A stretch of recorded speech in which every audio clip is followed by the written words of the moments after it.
Olá, seja bem-vindo ao meu canal, aqui quem fala é o Eduardo e hoje, na leitura da Bíblia King James atualizada, eu vou ler a introdução ao livro de Levítico. Na minha leitura anterior desta Bíblia, eu fiz a leitura da introdução ao livro do Êxodo. Aqui no livro do Levítico temos o primeiro subtítulo que faz referência à autoria. Em mais de 50 passagens neste livro, afirma-se que Yahvé, o Senhor, falou tais palavras a Moisés, que as anotou pessoalmente ou mandou registrar. O próprio Messias, Jesus Cristo, também atestou a autoria mosaica de Levítico, em Marcos 1,44, em relação a Levítico 13,49. As Escrituras Sagradas descrevem o livro de Levítico como oráculo divino transmitido a Israel logo depois que os israelitas foram adotados como povo com quem Deus estabeleceu sua aliança. Fora-lhes dada a Torá, a lei moral básica, o decálogo, e a presença de Deus viera habitar no tabernáculo recém-construído.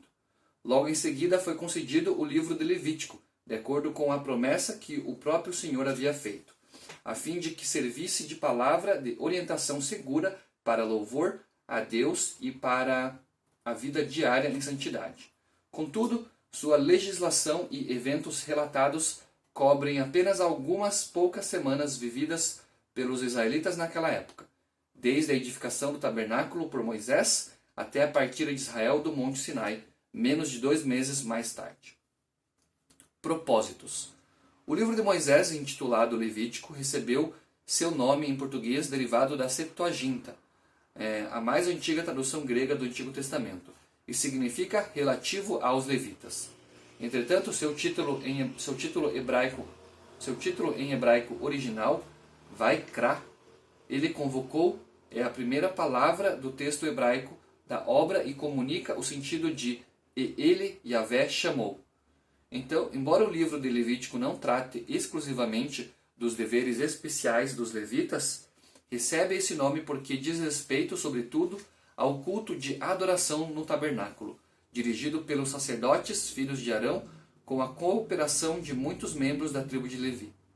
Estão registradas no livro do Êxodo as orientações básicas quanto à construção do tabernáculo, e agora a palavra do Senhor expressa no livro de Levítico registra as leis e as ordenanças para o estabelecimento do culto à pessoa de Deus, que se realizará nas dependências desse espaço santo denominado tabernáculo, tenda, casa ou templo, incluindo-se as instruções sobre a purificação cerimonial, as leis morais, os dias consagrados ou santos, o ano do sabático e o ano do jubileu.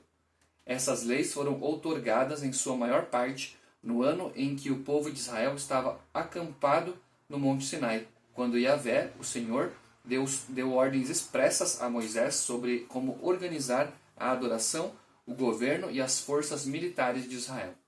A continuidade dessa história está registrada no livro de Números, com os preparativos para que o povo marche em direção a Canaã. O tema principal de Levítico é a santidade. A humanidade deve reconhecer a santidade de Deus, o Eterno, soberano Criador e Pai de todos os que nele creem, os crentes. Os homens só conseguem adorar e cultuar devidamente ao Senhor em estado de santidade. Não é possível louvar a Deus coerentemente em pecado ou impuro. Em Levítico, a santidade espiritual é simbolizada pela perfeição física. Por isso, as prescrições exigem animais sem qualquer defeito para seus muitos sacrifícios, e requer sacerdotes igualmente sem deformidades. A hemorragia da mulher depois de dar à luz, as úlceras, as queimaduras ou até mesmo a calvície e a queda anormal de pelos, o fluxo do corpo do homem, as atividades específicas durante os períodos menstruais, todos são abordados em Levítico como sinais de impureza e mácula e são comparáveis às próprias imperfeições morais e espirituais do ser humano em geral, que anulam sua integridade ou a perfeição para o culto a Deus. As pessoas com doenças de pele, especialmente as claramente expostas e perceptíveis, devem ser tiradas do arraial com urgência, pois o arraial da congregação, o lugar do acampamento da comunidade israelita, é também o lugar da presença especial de Deus, do mesmo modo que Adão e Eva foram banidos do jardim do Éden. Contudo, essa exclusão é temporária, assim que o doente for examinado pelos sacerdotes e sua cura for atestada por eles. Poderá voltar ao arraial e ao convívio normal com o povo e, portanto, também participar dos procedimentos de culto a Deus. Antes, porém, de retornar à vida normal no arraial, tal pessoa deverá oferecer os sacrifícios perfeitos exigidos, simbolizando o sacrifício perfeito e integral de Cristo. Sendo assim, a partir da aliança do Sinai, o povo de Israel passou a ser a representação terrena do reino de Deus, uma teocracia, e, como rei, Yahvé, o Senhor, estabeleceu a sua administração sobre toda a vida de Israel. Sua rotina espiritual, comunitária e individual passou a ser regulada e submetida à Torá, a lei, e às demais leis derivadas da palavra de Deus. Que o povo de Israel se transformou em nação santa de Deus, instruída em santidade, onde toda a atenção era voltada para aos aspectos cerimoniais do culto a Deus por meio do seu povo. Assim, os sacrifícios deviam ser oferecidos num santuário especial e aprovado por Yahvé, lugar e pessoas que simbolizam tanto a santidade quanto a compaixão de Deus. O povo seria governado pelos sacerdotes, que por intermédio dos seus cuidados pastorais e jurídicos, assim como mediante a instrução na Torá que proviam, preservariam o povo na pureza de uma vida diante da presença de Yahvé, o Senhor Deus. Por isso, cada sacrifício deveria fazer sentido para os israelitas, com amplo e profundo significado espiritual, como no ritual do dia da expiação, ou quanto ao sentido e valor do sangue das ofertas, ou ainda a importância da substituição do sacrifício. Como vários povos da antiguidade tinham o costume de oferecer porções de seus produtos da terra como oferta pagã às suas divindades, parte da crítica acredita que os procedimentos de culto de Levítico teriam sido importados de outras culturas e religiões.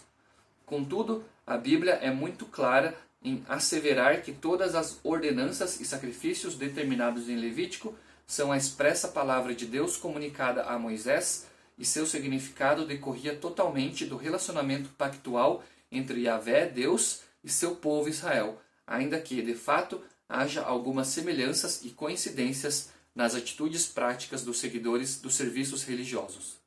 As várias ofertas têm diferentes motivos e funções, sendo a expiação e a adoração as mais importantes. Data da primeira publicação. As Escrituras descrevem o livro de Levítico como obra que foi transmitida a Israel logo depois que os israelitas foram adotados como povo com quem Deus fez aliança. Alguns críticos, entretanto, relegam essa obra a 1 milênio depois de Moisés, com base em suposições científicas não comprovadas e a despeito do que a própria palavra de Deus afirma acerca de si mesma em geral e do livro de Levítico em particular. Levítico, a exemplo dos demais livros que compõem a Torá, Lei, o Pentateuco, foram escritos entre 1450 e 1410 a.C. Aqui existe um convite para ver mais detalhes na introdução ao livro de Gênesis. Essa daqui foi a leitura do livro da introdução ao livro de Levítico. Aqui na parte final existe também um esboço geral, que é uma divisão dos capítulos e subtítulos do livro de Levítico. Logo em seguida, um diagrama do conteúdo de Levítico. Essa aqui então foi a minha leitura da Bíblia King James atualizada. Agradeço por você estar me acompanhando, fique com Deus e até o meu próximo vídeo.